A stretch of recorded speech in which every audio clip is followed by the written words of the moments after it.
Welcome. Today, we're jumping into a really powerful idea from Bertrand Russell's classic book, The-Conquest-of-Happiness. We're going to talk about something called the conquest mindset, and trust me, it's an incredibly practical guide for a problem that feels, well, surprisingly modern. So let's just start with a feeling that I think a lot of us know all too well. Objectively, everything in your life is fine, right?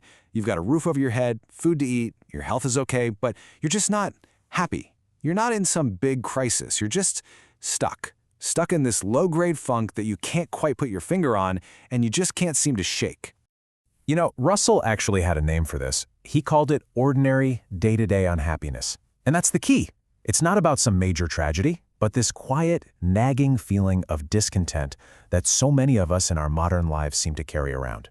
And Russell's core observation was, when you think about it, pretty simple, but also really profound. He noticed that an animal, as long as it's healthy and has enough to eat, is basically content. But for us humans, that's often not nearly enough. We can have all of our basic needs met and still feel this deep sense of dissatisfaction, this real lack of zest for life. What makes this whole thing so tricky is that this feeling, it often has no obvious external cause. And that makes it feel totally inescapable, doesn't it? Like it's just a fundamental part of who you are. But Russell says, no, that's not it. He believed it's mostly because of mistaken habits. Habits of life, and more importantly, habits of thought. And that right there brings us to the solution. It's actually hidden in plain sight, right in the title of his book, The Conquest of Happiness. Now, I know what you're thinking. That word conquest, it sounds a little aggressive, maybe, but Russell meant it in a very specific and very internal way. See, the conquest mindset isn't about going out and dominating the world. Not at all. It's about a deliberate, disciplined reorganization of your own mind. It's the act of consciously shifting your attention away from the constant noise inside your head and directing it outward toward the world around you. And this leads to a really crucial point. For Russell, happiness isn't some passive gift that the universe just hands you if you're lucky. It's not something you just wait around for. No, he saw it as an achievement, something you actively build through deliberate effort and a pretty systematic approach. So the real battleground here, it isn't your external circumstances. It's not your job or your status or how much stuff you have. The real conquest, the one that actually matters, is about mastering your own internal habits of thought. Okay, so if this unhappiness is a problem we can actually solve, what's the specific diagnosis? I mean, what is the thing we're actually trying to conquer? Well, Russell is crystal clear about what he sees as the #1 obstacle. He points the finger directly at self-absorption. This is what happens when we get so preoccupied with our own thoughts, our own flaws, our past mistakes and future anxieties that we just lose our connection with everything else. The cure, he realized for himself, was to consciously turn down the volume on that preoccupation with himself. You know, modern psychology has a great term for this: rumination. It's that mental hamster wheel, right? Where we just get stuck in these repetitive, negative loops about ourselves, endlessly replaying past mistakes or worrying about the future without ever getting anywhere. And that's exactly why turning that spotlight inward too often is the core of the problem. When we're overly self-absorbed, whether it's from comparing ourselves to others online or just constantly obsessing over our own story, our world just shrinks down to the size of our own ego. And it cuts us off from all the real sources of joy that exist outside of it. And look, these mental habits, this rumination, this self-preoccupation, they're not harmless. Russell argues they actively destroy our natural zest and appetite for life. They drain our energy and our enthusiasm for all the amazing things we could be engaged with. All right, so we have a diagnosis, but what's the prescription?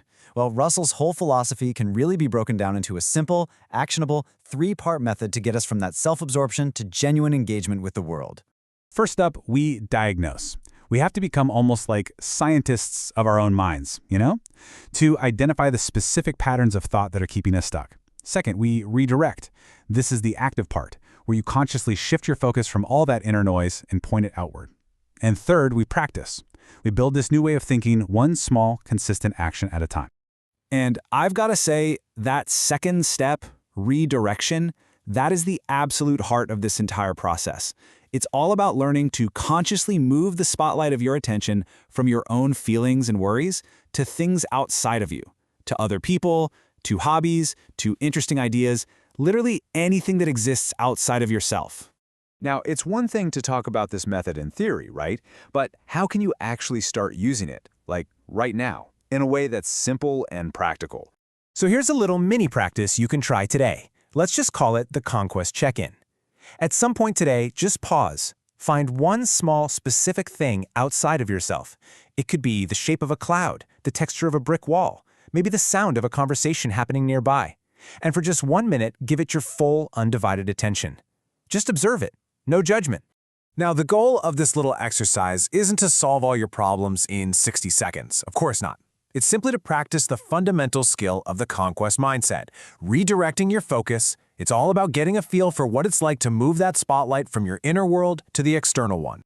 And this connects to such a timeless idea, something Russell and even ancient philosophers like Aristotle talked about. Character is really just the sum of our habits. These small, deliberate actions, when you practice them consistently, they build momentum. They're literally the building blocks of a new, more resilient, and much more engaged way of being. Okay, so let's pull all of this together. We've basically diagnosed the problem of this ordinary unhappiness and laid out a really practical framework for how to start addressing it.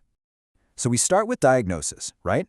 And that gives us clarity instead of that vague, I'm just unhappy feeling. The core mechanism here is redirecting our attention, which is what helps reduce that endless rumination and brings back our natural zest for life. And we keep it all going through habit, building a more engaged character one small action at a time. And that right there is the journey that Russell lays out for us. It's a path away from that cramped, repetitive inner world of just thinking about ourselves and toward a broad, interesting, and outward-facing engagement with all that life has to offer. So that really leaves us with a final question for you to think about. What's one small external interest, something that exists completely outside of your own head that you could maybe reconnect with today? Now, in our next explainer, we're going to dive into some of the specific causes of unhappiness that Russell points out, things like envy and boredom. You can find that episode and the rest of the series in the full playlist. Thanks for watching.